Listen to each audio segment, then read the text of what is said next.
Bonjour à tous et bienvenue dans Parlement Hebdo, l'émission qui revient sur les temps forts de l'actualité à l'Assemblée et au Sénat. On va encore parler aujourd'hui des conséquences de l'épidémie de Covid-19.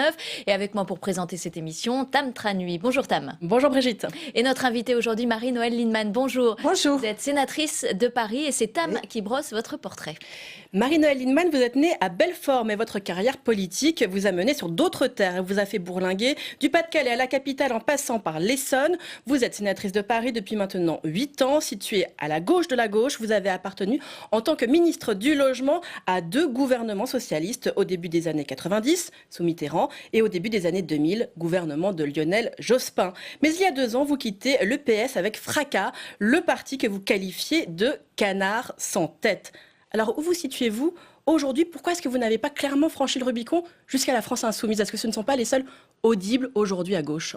Alors, d'abord, nous avons créé avec Emmanuel Morel et nos amis du MRC, qui étaient proches de Jean-Pierre Chevènement, un parti, parce que la France insoumise n'est pas un parti petit, peut-être, la gauche républicaine et socialiste. Pourquoi? Parce que nous croyons au parti comme outil qui permet des synthèses politiques, des réflexions collectives, qui s'inscrit dans la durée, dans une histoire et dans l'avenir. Donc, nous pensons que la gauche républicaine manque aujourd'hui de visibilité et doit mieux s'affirmer.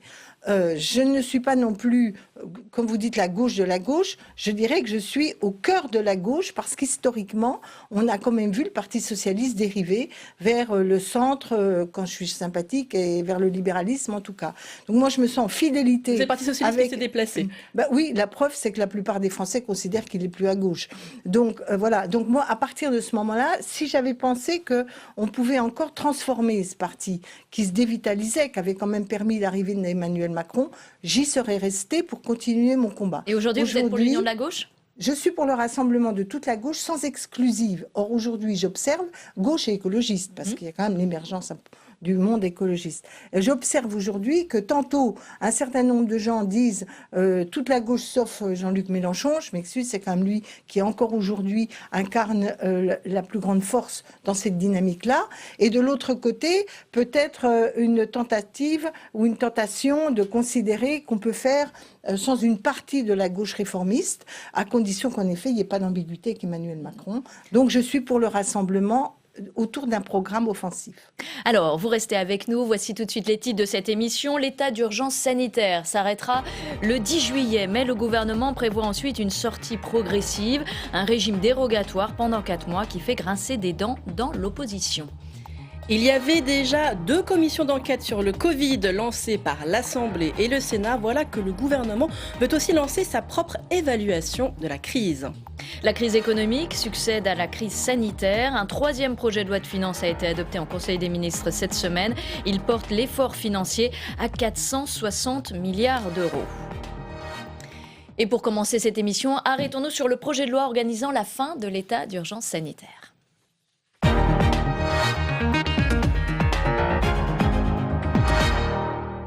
La date est fixée, l'état d'urgence se termine le 10 juillet, mais il y a un mais, car un projet de loi présenté mercredi en Conseil des ministres prévoit qu'il soit suivi par un régime dérogatoire jusqu'au 10 novembre, une période de 4 mois pendant laquelle le gouvernement va pouvoir restreindre certaines libertés.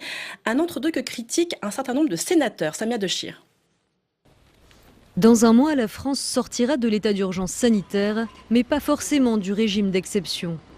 Dans un projet de loi présenté mercredi en Conseil des ministres, le gouvernement prévoit de maintenir certaines mesures de restriction des libertés pour 4 mois supplémentaires, soit jusqu'au 10 novembre. Le Conseil scientifique a fait état de 4 scénarios d'évolution de l'épidémie. Dans tous ces scénarios, le virus existe toujours tant que nous ne disposons pas de traitement ou de vaccin. Il continue donc à circuler, même à bas bruit, et il est donc nécessaire que nous soyons armés pour pouvoir répondre à cette situation. C'est la raison pour laquelle nous n'avons pas souhaité qu'il y ait une sortie sèche de l'état d'urgence sanitaire, mais plutôt une sortie en biseau pour une période transitoire de 4 mois. Jusqu'au 10 novembre, l'exécutif pourra donc réglementer la circulation des personnes, l'accès aux transports en commun et aux lieux accueillant du public. Mais surtout, il pourra continuer de limiter ou d'interdire tout rassemblement sur la voie publique. Pour l'opposition, c'est une prolongation de l'état d'urgence qui ne dit pas son nom.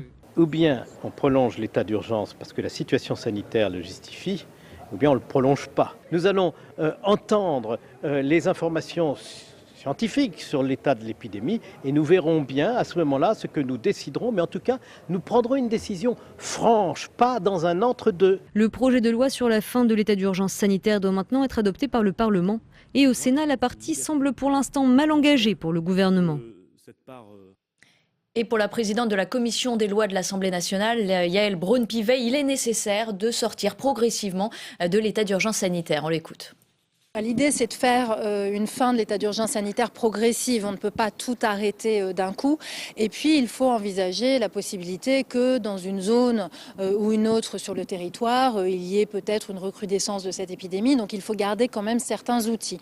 Donc, ce projet de loi vise à cela. On arrête l'état d'urgence d'une façon globale, mais on conserve un certain nombre d'outils. Ce d'autant plus qu'on va rentrer en période estivale. Il faut plutôt que le Premier ministre et le gouvernement aient les outils à disposition pour pouvoir agir immédiatement si besoin. Donc voilà, c'est organiser la sortie de façon progressive, raisonnée, en assurant la sécurité juridique des actes qui pourront être pris au moment de cette sortie. Et puis voilà, on termine tranquillement cette période, cette drôle de période. Marine-Noëlle Lienemann, est-ce que vous comprenez ces précautions que prend le gouvernement en cas de deuxième vague? Pas de reconfinement, mais des interdictions ciblées. Est-ce que c'est utile quand on voit par exemple que l'épidémie peut reprendre avec les derniers événements en Meurthe-et-Moselle? Ciblé, mais décidé par qui? Parce que c'est toujours le même problème. Bon, moi, personnellement, je pense que ce qu'a dit Philippe Bas, pour le coup, je ne suis pas souvent d'accord avec lui, en tout cas pas toujours, et il a raison. Soit on sort de l'état d'urgence, on rentre dans le droit commun, mais il y a toujours la possibilité dans le droit commun, s'il y a un problème quelque part, de prendre une mesure, et en particulier, s'il y a un travail sérieux avec le Parlement, de pouvoir très rapidement délibérer s'il y a besoin de modifier. Mais on n'est pas dans une situation exceptionnelle, cette crise sanitaire dont on ne peut prévoir finalement une éventuelle deuxième vague. Les autres pays de l'Union européenne, ils n'ont pas d'état d'urgence. Donc ils vivent quand même, ils ont pris des mesures quand même. Et qu'on arrête de nous faire croire que dans ce pays, on n'a pas d'outils pour agir quand il y a un problème majeur qui se pose quelque part. C'est pas vrai. Donc là, il y a un problème, il y a une espèce de culture de généraliser l'état d'urgence. Je vous rappelle qu'une partie, au moment du terrorisme, une partie des mesures dites d'urgence sont finies par rentrer dans le droit commun. Et on voit bien comment, petit à petit, jusqu'en 2020 d'ailleurs, ces mesures de l'état d'urgence qui est sécuritaire jusqu'en 2020. Vous craignez qu'il en soit de même? C'est seulement pour 4 mois. Moi, personne. Non, mais alors là, attendez, là, je vous parle de l'ancien sur le terrorisme. Oui, de la loi bien comment. Là, cette fois-ci, oui, non, mais c'est chaque fois 2020, puis après c'est encore plus longtemps, puis au cas où, on ne sait jamais. Non, il faut que le droit français, il est applicable pour les situations d'urgence sanitaire. C'est-à-dire que vous accusez ce gouvernement, finalement, depuis 2017, depuis la loi SILT, de porter atteinte aux libertés publiques? Je pense que petit à petit, on grignote sur les libertés publiques. Je pense aussi qu'on grignote, plus que grignote, on affaiblit le Parlement. Et on fait croire que c'est par un coup d'ordonnance, d'ailleurs pas seulement sur ces sujets d'urgence, c'est l'exécutif qui sait mieux faire. Bon, on a vu l'exécutif, il y a quand même eu d'énormes dysfonctionnements, pour ne pas dire de fautes et d'erreurs. Donc non, ça n'est pas une faiblesse d'associer le Parlement aux décisions publiques, et en particulier quand il s'agit des libertés, où il faut trembler quand on modifie nos lois sur ce sujet. C'est une tentation qu'on voit dans la plupart des pays, parce que comme le libéralisme crée un système d'inégalité accrue, de violence accrue, de violence sociale, mais aussi de violence, d'autres violences, la réponse, c'est il faut absolument le projet de loi, il avait aussi pour but d'interdire les rassemblements, de pouvoir confiner. C'était une erreur, le confinement ? Moi, je pense que le confinement était la conséquence, pour une large part, en tout cas le confinement généralisé était la conséquence d'incurie au début de la pandémie, et j'allais dire auparavant, parce que la France ne s'était pas bien préparée. Il n'y a pas que la responsabilité de cet exécutif. Absolument aussi, pas. Je rappelle que moi-même, j'avais souvent protesté contre les politiques d'austérité budgétaire, notamment dans le domaine de la santé ou de la protection. Et en particulier, quand on avait, soi-disant pour des rationalités de fonctionnement, réuni toutes les instances qui étaient censées faire le suivi sanitaire du pays. On a supprimé les US ou les PSUS, je ne sais plus quel était son nom exact, et du coup, on a perdu des outils d'alerte et de préparation. Donc moi, je pense que le confinement, il aurait pu être moins long, peut-être plus circonscrit dans la géographie, et en tout cas, il est plus l'incurie que le manque d'outils juridiques pour agir. Pour en revenir sur le régime dérogatoire sur les 4 prochains mois, vous avez des craintes sur la liberté de manifester. On entend déjà l'opposition, on entend les syndicats. Écoutez, regardez l'histoire des infirmières qui voulaient faire grève, ou les paramédicaux qui veulent faire grève le 16. On interdit les manifestations. Ils manifestent tous les jeudis. Aujourd'hui, il y a des mouvements. Il y a eu des rassemblements pour George Floyd qui ont été autorisés. Je m'excuse, la loi, elle n'est pas là pour être à géométrie variable. On a le droit ou on n'a pas le droit. Donc il fallait interdire le rassemblement, par exemple, pour George Floyd, l'hommage à George Floyd. Non, je dis simplement que c'est pas la peine d'aller faire une loi pour dire qu'on va interdire. On peut toujours interdire une manifestation. Trouble à l'ordre public. Il n'y a pas besoin d'avoir une loi d'urgence. Si le préfet considère qu'il y a un trouble à l'ordre public parce qu'il y a une menace sanitaire, c'est trouble à l'ordre public. Il n'y a pas besoin de cela. D'ailleurs, ils ne se gênent pas pour les interdire. Mais je vois bien la pression qu'il y a pour essayer de tuer les mouvements sociaux, ou alors on donne le sentiment qu'on laisse faire et que la loi s'applique à géométrie variable. L'émotion dépasse les règles juridiques, a dit Christophe Castaner. C'est pas acceptable. C'est pas acceptable. C'est pas acceptable. Ça a été salué par une partie de la gauche qui a dit... Moi, je pense que les règles juridiques doivent permettre que l'émotion s'exprime. Et là, on met des règles juridiques inadaptées qu'on respecte pas, et après, comment aller expliquer que c'est selon que vous serez puissant ou misérable, les circonstances, les têtes d'opinion. Non, les lois, les règles juridiques doivent permettre à l'émotion populaire de s'exprimer. Si je comprends bien, vous ne voterez pas ce projet de loi visant à sortir de l'état d'urgence sanitaire. Je suis pour sortir, mais je suis contre les dérogations. Donc je voterai la sortie sans les dérogations. Et si on m'oblige à voter les dérogations... sans doute, en tout cas, je ne la voterai pas. Allez, on poursuit cette émission avec, dans l'actualité également au Parlement, l'annonce par l'Élysée de missions d'enquête indépendantes pour évaluer la gestion de la crise sanitaire.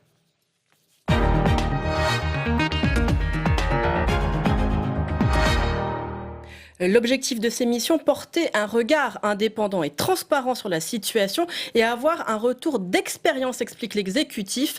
Un but qui froisse les sénateurs. Ces derniers lancent d'ailleurs les travaux de leur commission d'enquête fin juin. Jérôme Rabier. L'Élysée a soigneusement fait fuiter l'information aux médias.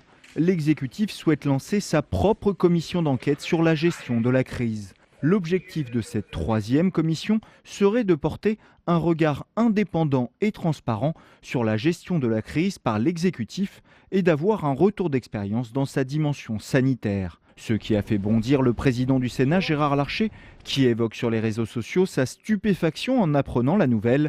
Il aurait même d'abord cru à une fake news. Mais depuis cette annonce, le gouvernement fait bloc et défend l'idée d'un retour d'expérience courant dans le monde de l'entreprise. Je suis très surprise parce que si nous n'avions pas nous-mêmes travaillé à améliorer nos processus de décision, tout le monde se serait écrié que c'est scandaleux. Et après, je veux dire, il y a le temps de l'exécutif, il y a le temps des parlementaires. Autant dire que du côté des parlementaires de l'opposition, l'initiative fait bondir. Pour le futur président de la commission d'enquête sénatoriale, c'est un scandale institutionnel. C'est un geste antidémocratique de première grandeur. Il y a l'Assemblée nationale qui a sa propre commission d'enquête, le Sénat qui a la sienne. Il me semble que c'est largement suffisant. En tout cas, la Constitution avait prévu la liberté des parlementaires sur le sujet. Même indignation à la gauche de l'hémicycle. Pour le patron du groupe socialiste au Sénat, cela va laisser des traces dans les relations Parlement-exécutif. Ça peut être aussi un acte de défiance du gouvernement à l'égard du Parlement, alors que le Parlement a été tout à fait à la hauteur depuis le début de cette crise, et donc c'est tout à fait dommage. D'autant que la commission d'enquête de l'exécutif veut aller vite, très vite même, avec un rapport prévu cet été. Les parlementaires rendront eux leurs conclusions d'ici la fin de l'année, en espérant montrer que l'indépendance du Parlement permettra un véritable bilan de l'action du gouvernement pendant cette période.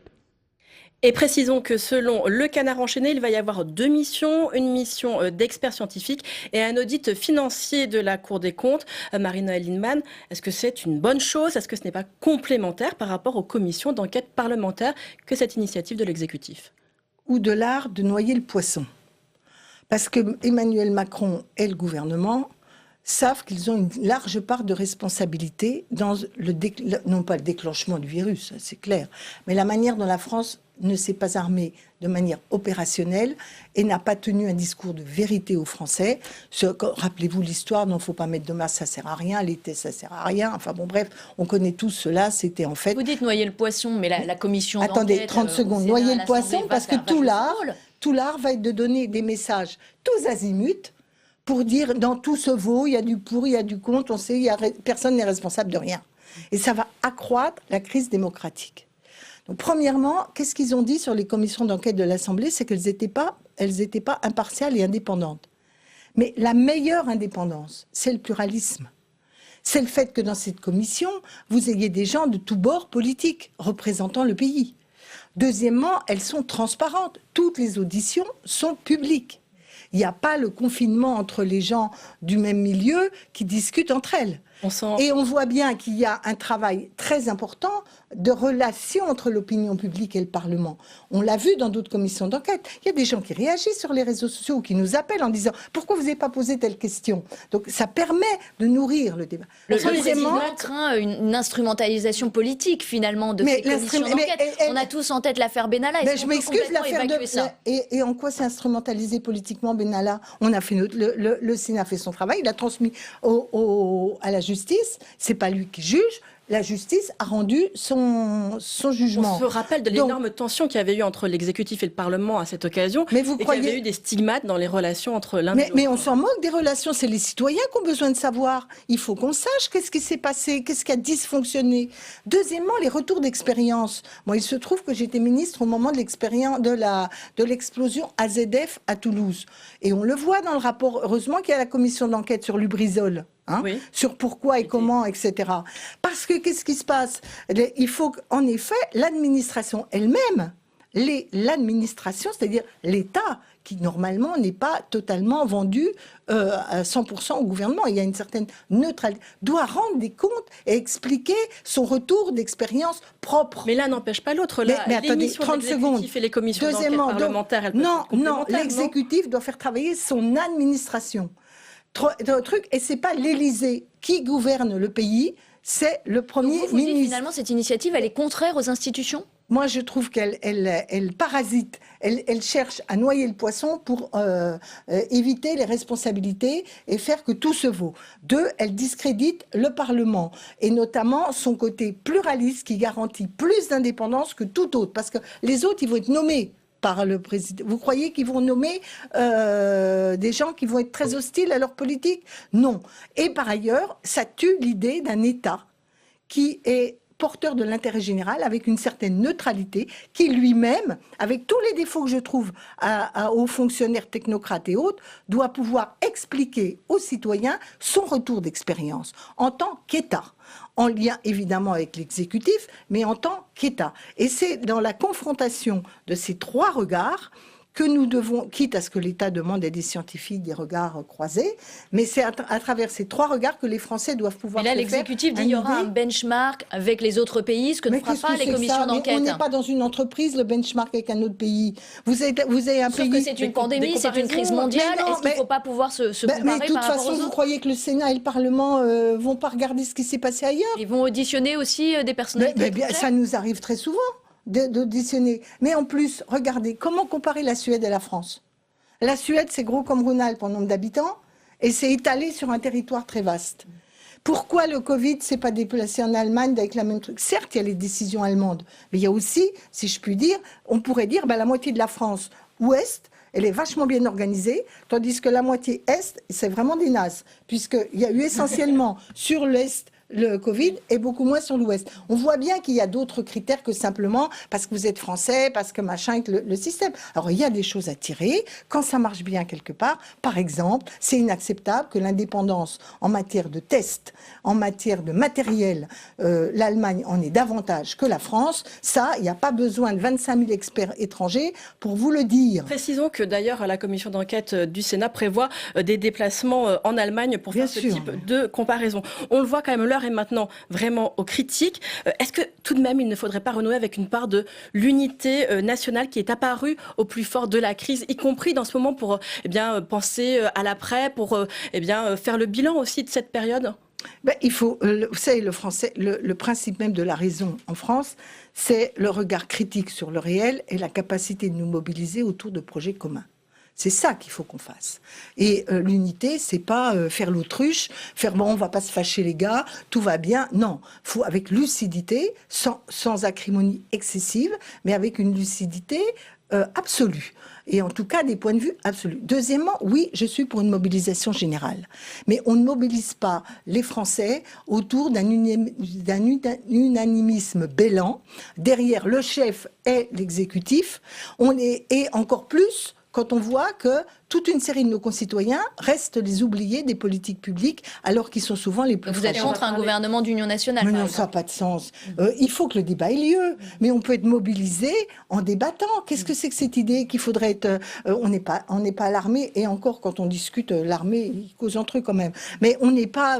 je ne veux voir qu'une seule tête. Au contraire, il faut que toutes les énergies se sentent utiles à l'avenir du pays, que tous ceux qui ont des projets, envie de faire, qui ont envie de se former, qui ont envie de puissent se sentir partie prenante. Des énergies qui vont être bien utiles et nécessaires, puisqu'on va maintenant s'intéresser à la crise économique, conséquence de l'épidémie de Covid.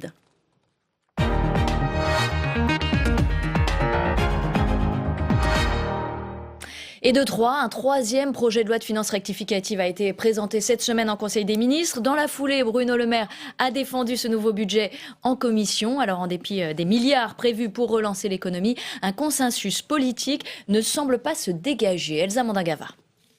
Un troisième collectif budgétaire pour faire face à la crise sanitaire, devenue crise économique. Je rappelle que l'ensemble des sommes qui sont consacrées à cette réponse à la crise économique représente, avec ce PLFR 3, 460 milliards d'euros. C'est 20% de la richesse nationale française, c'est l'équivalent du produit national brut de l'Autriche.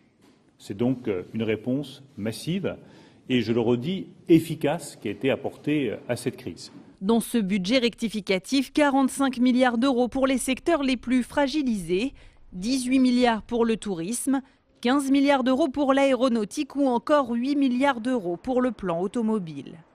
Pour ce troisième projet de loi de finances rectificative en 3 mois, la droite réclame dorénavant un cap. Globalement, où va-t-on ?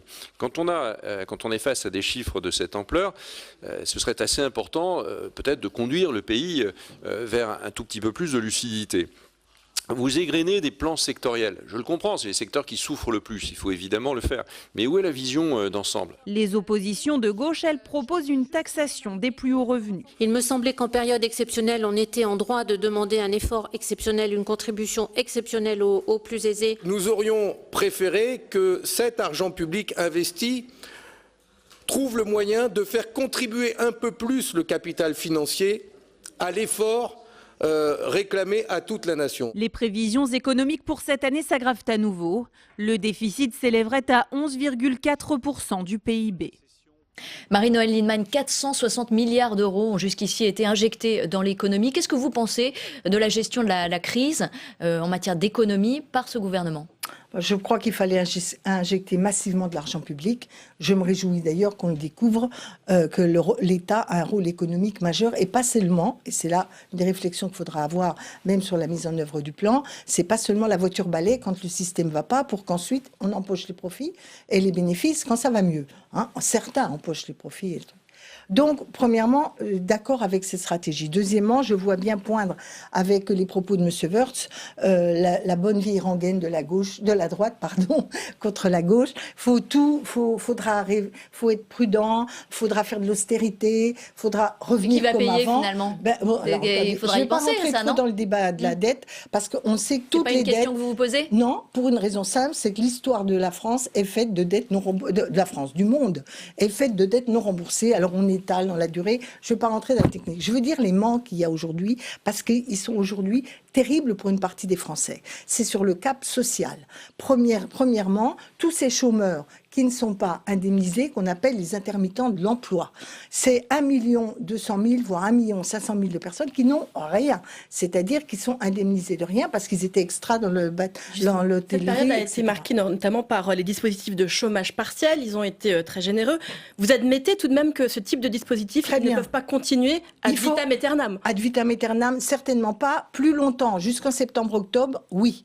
Tous les économistes montrent que c'est un mécanisme qui est à la fois pourvoyeur de pouvoir d'achat, maintient les gens dans l'entreprise et permet aux entreprises d'essayer de limiter la casse. Mais donc qui coûte oui, ça coûte, mais ça coûte aussi 15 milliards pour l'automobile, etc. Donc oui, ça coûte. En revanche, il faut bien contrôler qu'il n'y a pas d'abus. Ça, je pense que le gouvernement a conscience de ce point. Donc je le dis tout net, il y a une urgence absolue au chômage, à l'indemnisation du chômage des intermittents du spectacle. Et la première, pas du spectacle justement, de l'emploi, parce que ceux du spectacle sont réglés, pas les autres. Et ceux-là sont très fragiles. Donc vous ne demandez pas un retour de l'ISF, vous dites finalement les dettes ne sont pas remboursées. 30 secondes, laissez-moi terminer. Il y a un deuxième... Il nous reste 30 secondes. Oui, je sais bien, mais justement pour moi c'est important. Deuxièmement, les jeunes. Il faut mettre le RSA pour les jeunes tout de suite. Troisièmement, il faut mieux conditionner les aides, en tout cas faire un accord pour que les aides de relance industrielle permettent la mutation, pas de fermeture de sites. On doit travailler à la mutation des sites industriels existants et enfin faire contribuer les plus riches, les mouvements financiers et les GAFA à la relance de notre pays. Merci beaucoup Marie-Noëlle Lienemann, c'est le mot de la fin. Merci beaucoup à toutes d'avoir assisté à cette émission. On se retrouve la semaine prochaine pour un nouveau numéro de Parlement Hebdo.